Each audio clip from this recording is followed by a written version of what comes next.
Amen. Donc celui qui te connaissait, celui qui t'a introduit dans le ventre de ta mère, il est puissant, glorieux, fort, super-héros. Rien ne peut le vaincre. Il dit, détruisez ce temple. 3 jours après, je le reconstruis.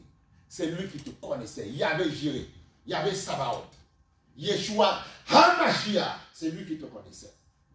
Ah oui. Ah, ça tu dois comprendre. Et si tu as compris ça, normalement, que tu sois jeune, que tu sois plus âgé, tu dois devenir un combattant. Parce que tu dois dire non, je ne suis pas celui que je vois physiquement, qui est parfois attaqué, harcelé, dont on dit parfois du mal sur lui, dont on dit oui, il est comme ça, il est comme ci. Non, je suis celui, j'appartiens à celui qui me connaissait avant la fondation du monde. Et là, tu seras victorieux. Ah oui, c'est ça le secret. Et là, tu marches fièrement. Voilà pourquoi, quand on va te dire, oui, mais les blancs sont comme ça, les noirs comme ça, en fait, tu rigoles. Tu dis, bah, en fait, c'est parce que tu ne te trouves pas dedans. Parce que toi, tu as fait un switch, tu as swappé. Tu es passé, en fait, de l'être. Tu sais que tu es de telle couleur. Tu l'acceptes, tu le conçois. C'est une réalité devant toi. Mais tu sais que tu es une autre personne. Tu es esprit. Est-ce que vous comprenez bien? Et quand tu as compris ça, tu marches plus que vainqueur. Tu ne marches plus avec les informations que te donne la télévision. Tu ne marches plus avec ce qu'on te dit, oui, mais avant, voilà ce qui s'est passé. Tel peuple a été oppressé, esclavage, colonialisme. On s'en moque complètement. Pour toi, ça n'existe plus. Pourquoi? Pourquoi ça n'existe pas? Parce que tu es né de nouveau. Tu es une autre personne, ça n'existe pas. C'est comme s'il y a un arrêt sur le temps et il y a autre chose qui continue. Voilà, c'est tout. Après, les gens sortent les statistiques. Ils sortent ce qu'ils ont envie de sortir. Ça ne t'atteint pas. Pourquoi? Parce que tu es... Et c'est à ce moment-là que Dieu étonne les gens au travers de ta vie. Il dit, mais comment lui, il est de telle couleur? Mais comment il arrive à faire? Pourquoi il est au-dessus de tout le monde? Parce qu'il a compris qu'il est un être spirituel. C'est ça, le succès. C'est là justement que ça se passe. Mais tant que tu te diras, tu dois savoir les origines que tu as. Mais tant que tes origines que tu as, ce sera plus important. Vous savez, on aime tout le monde. On aime nos familles, nos grands-parents et tout ça. Mais si toi, tu es plus en joie face à ton père, ta mère, ton grand-père, ta grand-mère, que Dieu, tu n'as rien compris encore. En fait, tu es encore en gestation, tu es encore en train de grandir. Ça ne veut pas dire qu'il ne faut pas les aimer de tout ton cœur, mais ça veut d'abord dire qu'il y a des choses que tu n'as pas encore compris. Tu dois aimer, et cette parole est là pour te dire ce matin, avant toute cette ribambelle de personnes que tu aimes bien, qui sont autour de toi, qui t'apprécient, qui te donnent des cadeaux, de l'argent, tout ce que tu veux. Dieu dit, je te connaissais avant ces personnes-là. Donne-moi gloire. Parce que ces personnes que tu aimes bien, un jour, elles peuvent avoir des problèmes. Elles auront besoin de ta prière. Et tu seras là pendant que la personne est en train de partir mourir. Non, ne pars pas. Dieu dit, il dit, voilà, mais, prie un peu. Non, mais, prie. Mais tu ne peux pas prier parce que tu ne le connais pas. Comment veux-tu invoquer quelqu'un que tu ne connais pas? Tu invoques ton père parce que tu le connais. Tu invoques ton père parce que tu le vois. Tu invoques ton père parce que tu sais. Mais tout n'a pas commencé par là. Ok? C'est la même chose comme on dit à certains peuples là, on traite d'esclavage, tout ce qui s'ensuit. Mais leur vie n'a pas commencé en esclavage, au colonialisme. C'est ce qu'on dit aux gens. C'était des gens qui étaient des grands royaumes dans le passé. Des grands royaumes. Des grands savants. Maintenant, leur civilisation, il y a une cassure. Parce que, et demain, ça s'appelle l'Occident, qui peut être par terre. On n'en sait rien. Vous comprenez ce que je vous dis? On n'en sait rien. Mais c'était des grands héros. On a vu dimanche dernier avec Nimrod et tout ça. C'était des puissants guerriers. Attention. Attention. Donc, c'est pour ça que vous ne devez pas être dans ces histoires de charnel, de couleur, de peau, tout ça. Parce que leur vie, la vie de ce peuple ne commence pas avec ça. Avant, c'était le royaume du Dahomey, tout là, les Amazones. Il y avait tous ces machins avant. Il faut comprendre ça. Voilà pourquoi, charnellement, ta vie ne commence pas avec ça. Non, elle ne commence pas avec l'immigration. Non, elle commence, il y avait de grands, de puissants rois. Maintenant, il y a une cassure dans la civilisation. Et ça peut revenir ailleurs, c'est comme ça que ça se passe. Même les Japonais, au temps des samouraïs, étaient puissants. Il y a une cassure et puis c'est tout. Alléluia. C'est important de comprendre ces choses-là. Mais c'est capital de comprendre ça. Si vous comprenez ça, vous allez marcher de gloire en gloire, de puissance en puissance. C'est très important. Mais vous devez en fait retrouver votre identité. Et ton identité, retrouver son identité, c'est de comprendre que la réalité n'est pas ce que tu vois là, tu vois. Et on est toujours dans le message de la réalité. On va continuer comme ça, on va essayer de pousser encore, si Dieu me donne encore la connaissance, l'intelligence pour pouvoir comprendre notre mystère, pour pouvoir vous le dire. La réalité ne commence pas avec la naissance. J'ai pris le cas d'un peuple. Mais la réalité ne commence pas avec ta naissance. Je ne sais pas où tu es né en 114. Ça ne commence pas là. Non, ta vie ne commence pas là. Puisqu'il dit avant que tu sois dans le ventre de ta mère, je te connaissais. Est-ce que tu comprends ça? Je te connaissais. Et oui. Et c'est ça que le chrétien doit enfuir au fond de lui. Mais tant que ce n'est pas intégré, ça ne marche pas. Tu vas continuer à dire, je suis entier. Oui, tu es entier. Je suis africain. Oui, tu es africain. Mais ce n'est pas ça qui te sauve. Le nombre d'entiers qui meurt, le nombre d'Africains qui meurt. Ok? Donc ce qui te sauve, c'est le fait d'appartenir au royaume des cieux. Est-ce que vous comprenez ces choses-là? Tu dois comprendre ton identité, qui tu es. Avant que je t'eusse formé dans le ventre de ta mère.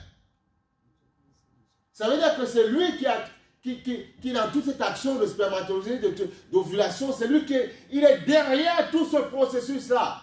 Amen. Il est derrière toutes ces choses-là. La preuve, il te dit qu'il t'a créé à son image. Donc, il est en toi sans que tu ne le saches pas. Donc, tu dois et c'est la chair qui te fatigue. C'est la chair qui te fait baisser les bras. Voilà pourquoi Dieu dit, tu dois être violent et soumettre ta chair. Parfois, tu dois parler à ta chair, comme David faisait. Souvent, parfois, on prie, on dit, oui, Seigneur, je te bénis, Seigneur, quelque chose. Dieu dit, non, arrête ça. Demande comme David, puisque la Bible dit que l'âme est liée au sang. C'est ce qu'on a lu dans Lévitique 17. Amen. L'âme de tout ce qui vit, c'est son sang. D'accord? Donc, qu'est-ce que tu dois faire? Tu dois parler à ton âme. Apprends à parler à ton âme. Apprends à parler à ton âme. Même si tu peux, oui, parfois on est fatigué, parfois oui. Mais tu penses que parfois ça m'arrive pas d'être fatigué? Mais tu dois être violent. Pourquoi? Parce que c'est ta chair a besoin de repos. Même le Seigneur dit, je n'ai pas d'endroit où poser ma tête. Ça veut dire que la chair parfois a besoin de repos. Amen. Voilà. Voilà. Mais tu dois comprendre que ta vraie identité n'est pas charnelle. Ta vraie identité est spirituelle. C'est ça l'identité. C'est très important. C'est capital de comprendre ça. Ta vraie identité est spirituelle. Et quand tu as compris ça, tu marches avec puissance. Tu vois, on n'est même pas allé, on s'est arrêté juste sur un passage. Alors, regarde tout ce qu'on a développé. Avant que je t'eusse formé dans le ventre de ta mère, je te connaissais. Avant que tu fusses sorti de son sein, tu vois, formé, sorti de son sein, qu'elle ait accouché, je t'avais déjà consacré. Mais pendant qu'il te consacre, l'ennemi vient te faire la guerre. Mais tu dois comprendre qui tu es. Il n'y a rien de pire d'être quelqu'un d'ignorant. Voilà pourquoi il ne faut pas trop courir dans la parole du Seigneur. Il faut comprendre ce qu'il dit. Et quand tu comprends, la Bible dit la connaissance délivre. Quand tu comprends ce genre de message, tu es puissant. Oui, tu as des parents. Oui, qui vont te donner à manger. Oui, qui vont te donner un travail, qui vont te donner de l'argent pour pouvoir te permettre de grandir au fur et à mesure. Oui, ils vont te faire grandir. Oui, ils vont t'éduquer. Mais tu dois comprendre qu'avant toute chose, Dieu te connaissait. Voilà pourquoi, même si ton père et ta mère t'abandonnent, il dit quoi? Je ne t'abandonnerai jamais. Pourquoi? C'est que avant, parce que Dieu nous prête en fait des enfants. Dieu m'a prêté à ma mère comme il t'a prêté à ta mère. Mais il te connaissait avant. Voilà pourquoi Dieu ne t'abandonnera jamais si tu lui fais confiance. Amen. Mais il faut vraiment comprendre la parole, il faut vraiment comprendre, il faut faire. Il n'y a rien de religieux là. Il faut juste dans ta tête comprendre. Ah bon, je suis né dans une famille, j'ai joué au toboggan, j'ai rigolé, je suis à la plage avec mes parents, j'ai joué à la piscine, j'ai sauté, j'ai joué à la bataille, j'ai joué à la PS, mais en fait, il y a quelqu'un qui me connaissait avant que j'atterrisse dans cette famille. Oui. Donc je vivais déjà avant. Oui. Voilà. Et donc, il te connaissait. Ça ne veut pas dire que tu n'étais pas informé, mais il te connaissait. Ça se trouve, il échangeait avec toi. Il te connaissait déjà. Donc, connaître quelqu'un, ça veut dire quoi? Connaître quelqu'un, ça veut dire qu'on crée une relation avec la personne, oui ou non? Amen ou pas amen? Il y a un lien avec toi. Le problème, c'est que, en anglais, on dit fellowship, tu vois. Tu passes plus ton temps à pouvoir construire ta relation. Il faut, avec ceux qui t'entourent, ta relation avec Dieu est aux abonnés absents. Non! Tu dois travailler, bonifier, fructifier ta relation avec le Seigneur Dieu. Pourquoi? Parce que c'est lui qui a l'origine de ton être. Il t'a juste introduit dans une famille. Voilà pourquoi dans l'Éphésiens dit, le Dieu de toute famille, on l'a lu plusieurs fois, le Dieu de toute famille.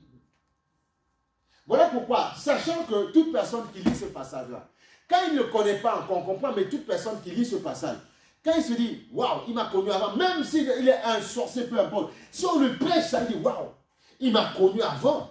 Mais sauf qu'il y a juste quelqu'un qui s'est emparé de ma vie pour me faire tout n'importe quoi. En fait, tu as connaissance de ça parce que tu lis la parole. C'est même qui est prostitué, qui fait même le voleur, le brigand, tout ça. Le jour où on lui prêche la parole, il dit, waouh, je me rends compte qu'avant tout ce que je faisais, il y a quelqu'un qui me connaissait déjà avant. Est-ce que vous comprenez ça? C'est pour ça que le diable ne peut pas te lier captif. Mais c'est à toi d'être conscient que Dieu te connaissait déjà avant et bannit tout système religieux de ta tête. On l'a même appelé Dieu, mais en fait, il ne s'appelle pas Dieu. On est Dieu pour donner un terme à quelqu'un qu'on ne comprend pas qui est invisible. Mais il ne s'appelle pas Dieu. Dieu, c'est juste un nom qu'on a donné, oui. Une entité suprême, c'est tout. Mais il est plus que ça. Tu comprends? Mais ce Dieu-là, qui on a donné ce nom, Dieu te dit, il te connaissait avant que tu ne vives. Et une fois que tu as compris ça, maintenant ton rôle c'est quoi? C'est de découvrir la face cachée de ce Dieu tout-puissant. Amen ou pas? Mais vous êtes d'accord avec moi? C'est à toi de découvrir la face de ce Dieu tout-puissant. Ce Dieu qui nous a tous aimés. Ce Dieu qui n'a maudit personne. Ce Dieu qui aime toutes ses créatures. Ce Dieu qui aime tout ce qu'il a créé. Amen ou pas? Amen. Dis-moi amen. Voilà. Être violent. Et quand tu as compris que ce Dieu t'a créé, avec beaucoup d'amour, avec beaucoup de puissance, c'est là où tu n'as plus peur. Tu dis aux démons, je vous tabasse, je vous déraille au nom puissant de Jésus.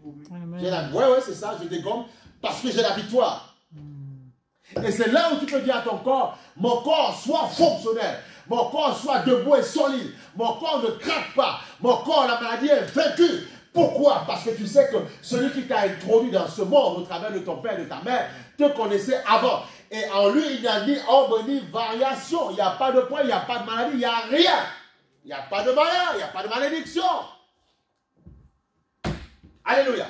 Amen. Et il te donne en fait la possibilité de pouvoir vivre cette puissance qui va te faire vivre pendant 1000 ans et éternellement aujourd'hui par le Saint-Esprit. Ne sois pas aux abonnés absents. Voilà pourquoi on dit que tout est possible. Bien sûr, il faut aller à l'école, il faut travailler un petit peu, mais tout est possible. Tu seras la tête et non la queue. Tout est possible. Tout est possible. Tout est possible. Mais pas seulement à des gens qui rapagent des raconts, qui répètent pour répéter. Je serai ça. Oui, tu seras ça. Pourquoi? Parce que tu vas connaître celui qui t'a créé. Parce que tu vas travailler. Et tu seras ça. Et là, tu comprends que tout est possible en celui qui croit. Mais croit en qui? En Dieu. Voilà. Alléluia. C'est possible. Donne une défaite au diable. Une défaite à l'ennemi. Donne-lui de comprendre qu'il ne peut pas te lier. Il ne peut pas t'attacher. Il ne peut pas te lier. Impossible. Impossible n'est pas chrétien. Dans certains pays, impossible n'est pas camerounais. Mais impossible n'est pas chrétien. Impossible n'est pas disciple de Dieu. Alléluia. Amen. On avait dit ça parce qu'ils savaient renverser certaines situations dans le domaine footballistique. Ils font des choses extraordinaires. Alléluia. Mais impossible n'est pas chrétien. Impossible n'est pas chrétien. Il y a des choses que tu peux faire. Tu peux renverser des situations, mais tu dois pour les renverser, même peu importe la maladie que tu as, ça c'est ton corps qui est malade. Mais si tu comprends que tu es un esprit avant, tu es capable de renverser la situation. Parce que Paul nous dit, béni soit le Seigneur qui nous donne de triompher en tout. Voilà. Tout temps, tout circonstance, tout ce que tu veux. Tout temps. Je triomphe en tout temps. On ne peut pas me lacérer. On ne peut pas me bloquer. On ne peut pas me piéger. On ne peut pas m'attacher. On ne peut pas. Celui qui veut me ligoter, Dieu coupe les liens. Amen. Regarde, même en prison, Paul était avec des liens. Les uns, paf, ça s'est coupé. Amen ou pas même? Voilà. Ça veut dire que, n'ayez pas peur. C'est le manque de connaissance qui nous donne de croire que le diable peut nous lier. Même s'il vient t'attaquer la nuit, même dans les rues, il vient t'attacher. Tout ça, ce sont des histoires, ce sont des couillonnades. Parce que, en fait, tu dois comprendre que celui qui t'a créé au-dessus de cette personne, au-dessus de lui-même, au-dessus, en fait, est au-dessus de l'ennemi qui attaque nos âmes. Vous savez, peut-être que toi, tu ne le vis pas. Vous savez, comment on appelle l'immeuble qu'ils avaient des toits qui étaient soi-disant hantés, je ne sais pas si c'est ça en français, je vois. Il y a des gens qui entendaient des voix, tu vois. Ce sont les réalités. Ce n'est pas parce que tu ne vis pas